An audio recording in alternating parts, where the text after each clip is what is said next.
Terima kasih pemirsa, Anda kembali menyaksikan Kominfo Newsroom. Pemirsa, resesi ekonomi merupakan salah satu hal yang mengakibatkan penurunan signifikan dalam pertumbuhan ekonomi suatu negara. Dan pemirsa, resesi ini dapat menyebabkan dampak yang signifikan juga pada perekonomian dan kehidupan sehari-hari. Dan untuk mengetahui bagaimana Indonesia melakukan mitigasi terhadap resesi 2023, kita akan berdialog bersama dengan Deputi 1 Bidang Koordinator Ekonomi Makro dan Keuangan Kemenko Perekonomian, Bapak Ferry Irawan. Assalamualaikum, selamat malam Pak Ferry. Waalaikumsalam, selamat malam Mbak Muna. Baik Pak Ferry, salam sehat Pak. Salam sehat juga Mbak. Baik, kita langsung ke pembahasan pada malam hari ini Pak Ferry mengenai bagaimana Indonesia melakukan mitigasi terhadap resesi tahun 2023. Sebelumnya Pak Ferry, kita mengetahui bahwa negara Indonesia ini merupakan satu di antara beberapa negara yang dapat dikatakan cukup tangguh menghadapi resesi atau inflasi pada tahun 2023. Namun sebelum kita bahas hal tersebut Pak Ferry, apakah seperti apa mitigasi yang dilakukan oleh pemerintah Indonesia ini terkait dengan resesi, baik itu jangka pendek dan juga jangka panjangnya seperti apa Pak? Baik Mbak Mona, selamat malam. Nah, sebelum saya menjawab pertanyaan tersebut, mungkin saya agak sedikit koreksi ya Mbak. Ya. Jadi untuk yang secara teknikal, definisi resesi itu kita bisa bilang suatu negara itu mengalami resesi kalau pertumbuhan ekonominya mengalami kontraksi 2 kuartal Kontraksi. berturut-turut. Jadi kalau Ya. turun aja itu belum tentu dia mengalami resesi gitu ya. Dia harus kontraksi minus lah pertumbuhan ekonominya gitu.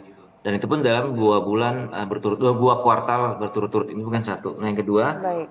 memang sependapat yang disampaikan oleh Mbak Mona tadi gitu ya, bahwa Indonesia merupakan salah satu negara yang cukup resilient dalam hal pertumbuhan ekonomi. Tentu ini bukan satu hal yang datang dengan sendirinya. Ada berbagai kebijakan yang dilakukan oleh pemerintah untuk memastikan tadi jangan sampai pertumbuhan kita mengalami kontraksi gitu. Nah, secara garis besar, pertama mungkin kalau boleh saya quote juga untuk menunjukkan bahwa memang pertumbuhan ekonomi kan cukup resilience. Jadi kalau dari berbagai survei gitu ya, ada di Bloomberg misalnya itu menghitung berapa probability dari krisis suatu negara. Nah, kalau dari sumber itu kita bisa lihat Indonesia masih pada satu tadi yang cukup resilience, tingkat probability krisis sangat kecil Mbak gitu ya, sekitar 2%-an. Berbanding terbalik misalnya dengan berbagai negara seperti US misalnya yang probability of crisis-nya itu atau resesinya itu 65%, Jerman 60% gitu. Jadi memang apa yang kita sampaikan ini juga di-recognize oleh berbagai lembaga gitu. Nah, kemudian data kita, kalau kita bandingin definisi resesi dengan data kita, ini kalau kita catat sampai dengan kuartal pertama 2023 itu PDB Indonesia itu masih tumbuh di atas 5% selama 6 triwulan berturut-turut Mbak Mona gitu ya. Iya. Ini kemudian yang tadi menunjukkan evidence juga by angka bahwa kita memang cukup resilience. Nah, seperti apa kebijakannya? Tentu ada jangka pendek maupun jangka menengah panjang gitu ya. Seperti yang Mbak Mona tadi sampaikan. Di dalam jangka pendek tentu kita menjaga berbagai indikator yang mungkin bisa tadi meningkatkan daya tahan apakah dari sisi konsumsinya, investasinya maupun ekspor. Jadi Mbak Mona, kalau kita di ekonomi, kita kan menghitung PDB itu ada beberapa dua pendekatan gitu ya. Nah, kalau kita pakai pendekatan yang sisi demand, itu ada beberapa komponen yang kita hitung. Pertama, konsumsi masyarakat, yang kedua adalah konsumsi pemerintah, yang ketiga investasi, yang keempat sektor perdagangan internasional atau ekspor gitu. Nah, di komponen yang terbesar, karena kita memang size ekonominya besar, itu yang terbesar adalah tingkat konsumsi masyarakat gitu. Sehingga kunci dari mitigasi resesi tadi itu penting untuk bagaimana kita bisa menjaga daya beli dari masyarakat kita atau menjaga tingkat konsumsi masyarakat kita. Nah, ini ada beberapa kebijakan Mbak yang kita lakukan. Pertama tentu yang namanya daya beli masyarakat itu akan faktor pentingnya adalah inflasi, Mbak. Jadi kalau Iya. kita bisa jaga inflasinya, maka insya Allah tingkat daya beli, tingkat konsumsi masyarakat itu kita bisa jaga, Mbak. Nah, ini pemerintah punya cukup kuat kelembagaan gitu ya. Ada tim pengendali inflasi baik pusat maupun daerah. Kemudian juga kita punya frame dasar yang jadi Jadi alat kita untuk mengendalikan inflasi baik di pusat maupun daerah. Kita punya namanya yang 4K. Ada keterjangkauan harga, kemudian ketersediaan pasokan, kelancaran distribusi, dan komunikasi yang efektif. Nah, komunikasi efektif sebagai contoh nanti yang kita lakukan di Bang Mona sekarang gitu ya, untuk menyampaikan apa yang dilakukan oleh pemerintah maupun indikator-indikator kinerja dari ekonomi. Yang lain, Mbak, kita untuk menjaga daya beli, kita punya buffer untuk masyarakat kita yang menengah ke bawah. Kita punya berbagai bantuan sosial yang kita pergunakan untuk tadi menjaga kalau terjadi shock atau dinamika dari ekonomi, masyarakat kita yang tergolong miskin itu bisa kita jagain daya belinya. Contohnya apa? Kita punya program Keluarga Harapan, program Indonesia Pintar, kartu sembako dan yang lainnya, Mbak. Ini bagian dari kita untuk menjaga daya beli masyarakat. Kemudian tadi di samping daya beli, kita penting juga quote bahwa pasar domestik kita karena size ekonomi kita besar itu cukup kuat gitu ya, cukup bisa kita jadikan penopang. In case dinamika globalnya memang seperti yang tadi kita diskusikan nggak terlalu cukup bagus. Nah, kita punya berbagai kebijakan, misalnya ada Ada lokal konten, kemudian untuk membiayai aktivitas UMKM, pemerintah juga punya program yang namanya kredit usaha rakyat. Ini Mbak, untuk kredit usaha rakyat untuk tahun 2023 itu yang total plafonnya itu ada sekitar 450 triliun, Mbak. Ini yang sudah kita distribusiin ke bank penyalur itu sekitar 415. Ini juga jadi instrumen penting kita untuk tadi menggerakkan aktivitas UMKM. Kalau Ya. aktivitas UMKM-nya bergerak, maka mudah-mudahan ekonomi domestik kita masih bisa tumbuh. Yang lain itu juga ada tentu APBN, itu jadi penopang utama kita. Jadi kami di kementerian lembaga misalnya sudah punya IKU kira-kira dari total anggaran yang ada itu yang kita harus spending untuk belanja domestik atau ke UMKM kita juga sudah ada, Mbak, targetnya gitu, Mbak. Ini bagian penting kita untuk tadi bisa menjaga aktivitas ekonomi domestik. Yang lain tentu ekspor. Jadi memang meskipun ada dinamika di dalam ekonomi global kita, kalau kita cermati sebenarnya beberapa negara itu masih punya pertumbuhan ekonomi yang cukup baik, Mbak, yang size-nya besar, kemudian juga pertumbuhan ekonomi cukup baik, sehingga kita perlu jeli gitu ya untuk tadi memilih mana negara yang bisa kita jadiin target untuk kerjasama perdagangan, kemudian juga diversifikasi di dalam hal komoditasnya, tidak hanya negara tapi juga komoditasnya. Itu berbagai hal yang kita lakukan. Yang lain tentu Mbak, SDM itu jadi penting. Peningkatan produktivitas maupun pemberdayaan SDM itu jadi salah satu program prioritas kita.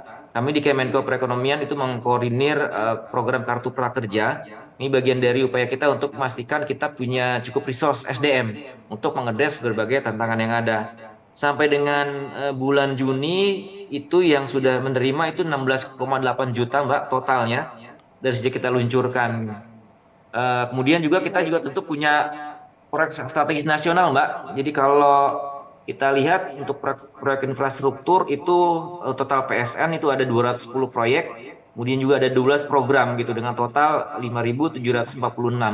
Ini yang kita harapkan dalam jangka pendek bisa juga menstimulat ekonomi kita, Mbak. Tentu di dalam jangka menengah panjang juga kita siapin untuk peningkatan daya saing, antara lain implementasi Undang-Undang Ciptaker, kemudian juga yang menarik mungkin nanti kita bisa elaborate ya Mbak Mona ya, hilirisasi. Ini juga satu hal yang kita andalkan untuk mengungkit pertumbuhan ekonomi kita lebih baik lagi. Nah, yang jelas Mas, seperti yang juga kemarin disampaikan oleh Bapak Presiden, kita on the proses untuk penyusunan rencana pembangunan jangka panjang nasional tahun 2025 sampai 2045, Mbak. Jadi ini bagian dari strategi jangka menengah panjang kita yang secara formal inilah kita proses. Mudah-mudahan bisa kita segera formalkan dalam bentuk undang-undang sehingga kita punya guidance dari 2025 sampai dengan 2045 itu strategi apa saja, target-target apa saja yang kita perlu lakukan, Mbak.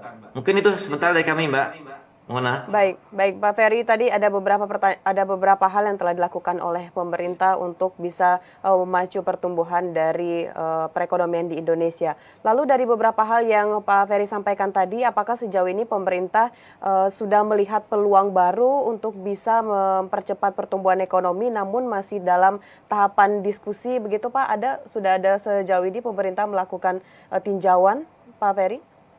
Tadi seperti di bagian di poin yang kami sampaikan, jadi salah satu tahapan dari penyusunan rencana pembangunan jangka panjang tahun 2025 dan 2045 itu adalah evaluasi, Mbak, gitu ya. Dari Iya. evaluasi ini nanti improvement apa yang kita lakukan maupun strategi apa yang kita lakukan itu kemudian akan kita tuangkan di dalam dokumen RPJPN 2025 sampai 2045, Mbak. Ini yang kita lagi proses nih, Mbak, di internal pemerintah, Mbak. Mudah-mudahan bisa segera kita formalkan dalam bentuk undang-undang. Baik, tadi sempat pada pertanyaan pertama Pak Ferry sebenarnya sudah menyinggung mengenai hilirisasi juga bisa menopang perekonomian kita atau mempercepat. Tapi untuk detailnya Pak, kira-kira berapa persenkah hilirisasi ini benar-benar bisa menjaga stabilitas perekonomian atau bahkan memacu dari perekonomian di Indonesia, Pak Ferry? Ini lebih detailnya seperti apa, Pak?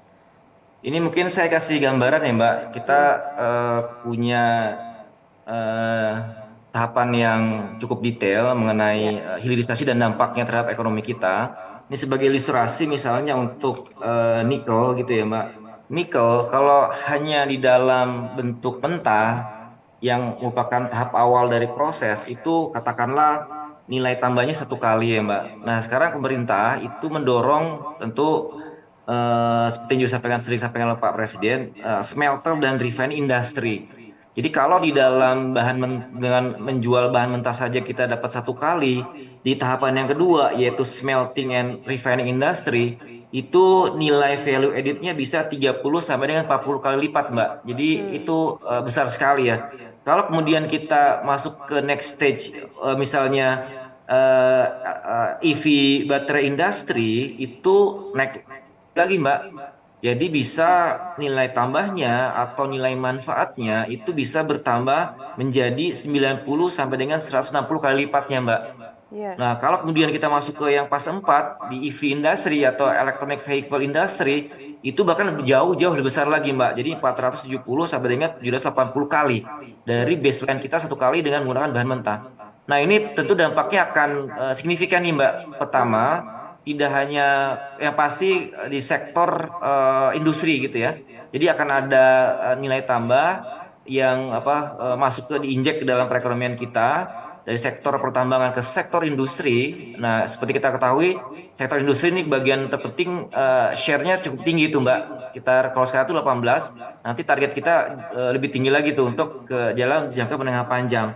Nah, kalau kemudian ini kita kaitin juga dengan katakanlah tadi pembangunan pabriknya, kemudian penyerapan tenaga kerjanya, ini kita harapkan tadi dampak atau multiplier besar, Mbak. Gitu sehingga kalau di dalam perhitungan memang ini yang kita bisa harapkan salah satu key point atau key faktor yang bisa kita harapkan untuk tadi mendorong pertumbuhan ekonomi kita itu lebih tinggi dari 5%. Jadi 5% itu baseline kita, Mbak, yang sekarang Iya. ini kita di Q1 misalnya 5,3% gitu ya. Nah, dengan adanya hilirisasi ini kita harapkan itu bisa tumbuh lagi, Mbak, di atas 5%. Sesuai dengan target pemerintah yang saat ini kita bahas untuk yang di RPJPN, Mbak.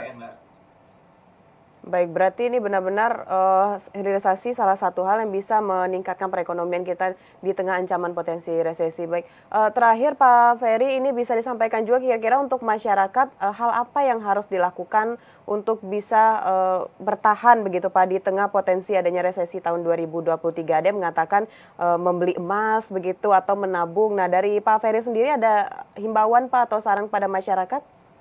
Pertama, Mbak, jadi seperti yang kami sampaikan di awal itu komponen penting dari ekonomi kita itu adalah konsumsi masyarakat atau geliat dari ekonomi domestik kita gitu, Mbak. Jadi seperti juga strategi oleh pemerintah yang penting untuk kita memitigasi resesi tadi adalah eh, menjaga aktivitas ekonomi kita gitu, Pak, menjaga confident dari masyarakat kita gitu, Mbak. Jadi kalau dari kami pertama Indonesia dengan data-data yang ada itu masih cukup resilience dalam menghadapi dinamika yang ada, Mbak. Dan kalau lihat dari probability dari krisis itu penting kecil gitu ya. Kemudian untuk itu maka masyarakat harus tetap confident dengan ekonomi kita, dengan tetap tadi melakukan spending ataupun mengkonsumsi berbagai barang yang tentu apa kalau bisa ada di barang-barang yang berasal dari domestik itu yang mungkin perlu kita lakukan gitu, Mbak, untuk memastikan ekonomi kita, UMKM kita itu bisa menggeliat terus. Kemudian yang lain juga adalah eh, kita punya cukup buffer, punya cukup pelindungan in case terjadi shock yang signifikan gitu. Kita masih punya tadi berbagai perlinsos yang kita bisa pergunakan untuk melindungi masyarakat miskin, rentan maupun miskin rentan agar konsumsi tidak terganggu gitu. Jadi tadi confident di masyarakat perlu terus kita dorong tuh, Mbak, untuk memastikan ekonomi kita menggeliat karena salah satu kunci dari dalam konteks Indonesia ya, Mbak, kunci dalam Ya. mencegah resesi ada tadi memastikan geliat dari ekonomi domestik itu bisa terus bergerak tuh, Mbak, karena itu kunci buat di kita, Mbak. Yang penting juga, Mbak, senantiasa mensukseskan berbagai program pemerintah untuk mendorong konsumsi produk dalam negeri. Selain untuk mendorong belanja juga untuk menghidupkan UMKM. Mungkin itu, Mbak, untuk sekali lagi kita sama-sama menjaga tingkat atau kinerja ekonomi kita yang memang masih sangat bagus pada saat ini dan ke depan, Mbak Mona. Baik, tentunya berbagai kebijakan atau hal yang telah dilakukan oleh pemerintah ini tidak akan bisa sukses tanpa masyarakat juga ikut berkontribusi untuk menjaga pertumbuhan perekonomian Indonesia. Pak Ferry, Betul, Mbak, terima betul, kasih betul. banyak sudah berdialog dan menyampaikan informasi bagaimana pemerintah melakukan mitigasi untuk menghadapi resesi tahun 2023. Pak Ferry, selamat melanjutkan aktivitas Bapak. Kita akan tunggu dialog di kesempatan berikutnya. Selamat malam, Pak Ferry. Selamat malam, Mbak Mona. Makasih, Mbak Mona. Makasih. Baik pemirsa, itulah dialog kita bersama dengan Deputi 1 Bidang Koordinasi Ekonomi Makro dan Keuangan Kementerian Perekonomian. Dan setelah jeda pariwara, kami akan kembali dengan informasi lainnya. Tetaplah bersama Kominfo Newsroom.